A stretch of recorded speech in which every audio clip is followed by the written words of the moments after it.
बड़ी प्रशंसा करती थी। चर्चा करती है बहन, वृंदावन के पावन पुलिन तट पर ये माधव जब बंसी बजाता है ना, मुझे तो घर के समस्त कार्यों को छोड़कर के इसकी बंसी को सुनने आना पड़ता है। एक सखी बोली, बहन मैं कहा करूं, कल अपने आंख में काजल लगा रही और दूसरी आंख में तो काजल लगाना ही भूल गई, केवल माधव की मुरली को सुन के स्तब्ध हो गई और इसकी तरफ दौड़ पड़ी। और मेरे भाई बहन, कोई महान आश्चर्य नहीं है, भगवान की जो मधुर मुरली बजती है ना, अरे भैया संसार का कोई साधारण सा प्राणी अगर मधुर सुर में गाता हो, लोग दीवाने हो जाते हैं, क्या गजब का सुर लगाया है।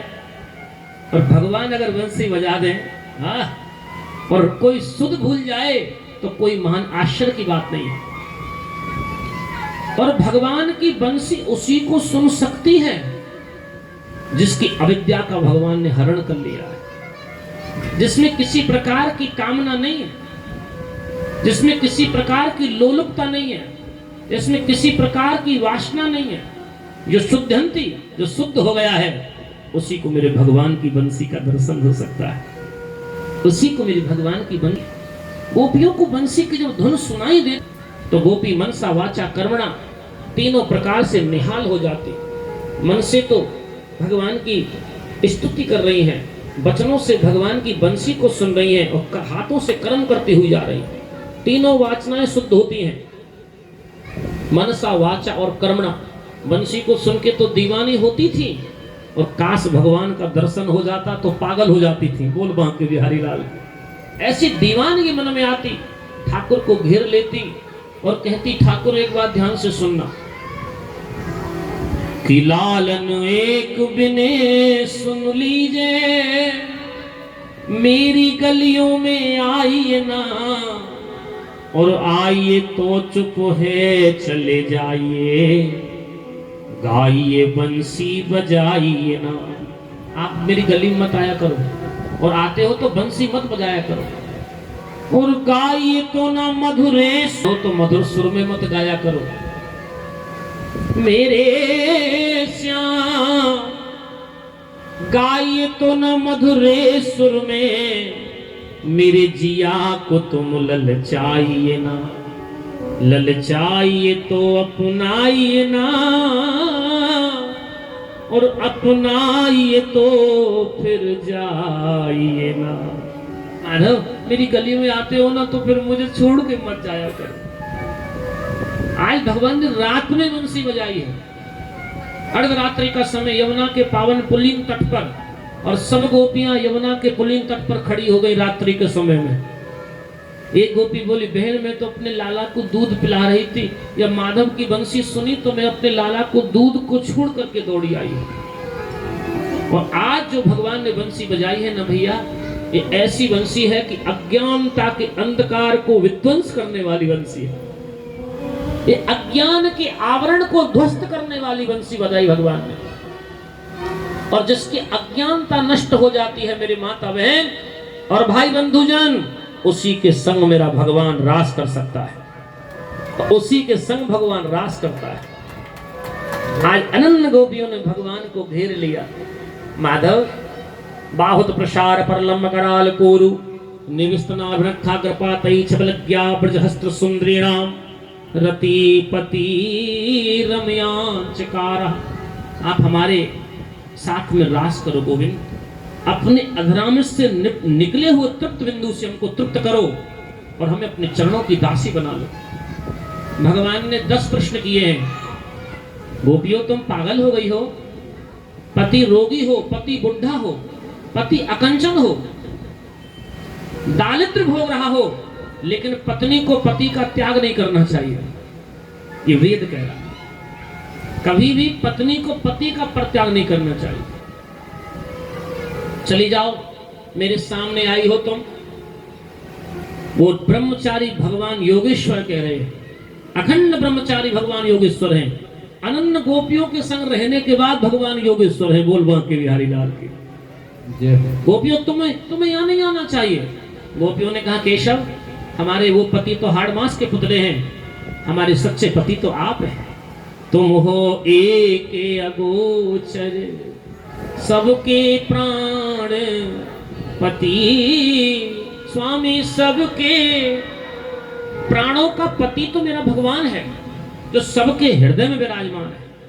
और भगवान ही केवल ऐसा पति है भाई बहन जो सबकी रक्षा करता है। पति कहते रक्षा करने वाले को, पति कहते कर्तव्य से निष्ठा का पालन करने वाले को।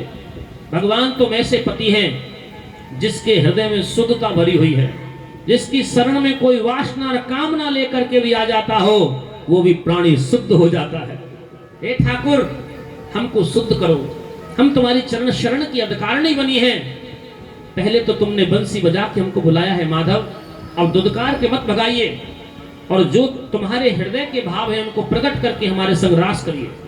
आज भगवान उन गोपियों के संग रास करने के लिए उद्यत हो रहे हैं, तैयार हो रहे हैं। गोपियों की परीक्षा ली भगवान ने। जब गोपियां परीक्षा में पूर्ण रूप से सफल हो गई तो भगवान ने कामदेव को ललकार दिया, कामदेव जी तुम भी आ जाओ, मैं अनन्य गोपियों के संग में रास कर रहा हूं। कहीं ये मत कहना कि कामदेव हमको तुमने नहीं बुलाया वरना हम तुम रति कर देते। अर्धरात्रि का समय, लाखों गोपांगना मेरे सामने खड़ी हैं। देखो जी, रात्रि का समय हो, सुंदर गोपियां खड़ी हो, चंद्रमा की शीतलता हो तो मन में वासना प्रकट होती है। बोल बांके बिहारी लाल की। भगवान ने उसी समय रास किया, यमुना के पावन पुलिन तट पर चंद्रमा की शीतलता में अनन्य गोपियों के संग में। और कामदेव को ललकारा, भैया तुम भी आ जाओ, हमें अगर किसी प्रकार रति करना हो तो करिए। कामदेव आया, कामदेव ने 5 बाण चलाए, उच्चाटन, सम्मोहन, नर्तन, स्तंभन और मोहन, ये 5 बाण है। कामदेव भगवान के चरणों में लज्जित होकर पड़ा, क्षमा कर दो, मैं तुम पर रति नहीं कर सकता, तुम तो अखंड ब्रह्मचारी हो गोपाल, अनन्य गोपियों के संग रास करो। भगवान ने कामदेव को पकड़ के उल्टा लटका दिया। कामदेव तू हमें रति करने आया था, भगवान मुझे क्षमा कर देना, हे दयालु, हे दीनबंधु, आप मेरी अज्ञानता को नष्ट कर देना। भगवान ने कहा तुम मेरे पुत्र प्रद्युम्न बन करके आ जाना, तुम ही मेरे पुत्र बन जाना, जाओ मैंने तुम्हें क्षमा किया।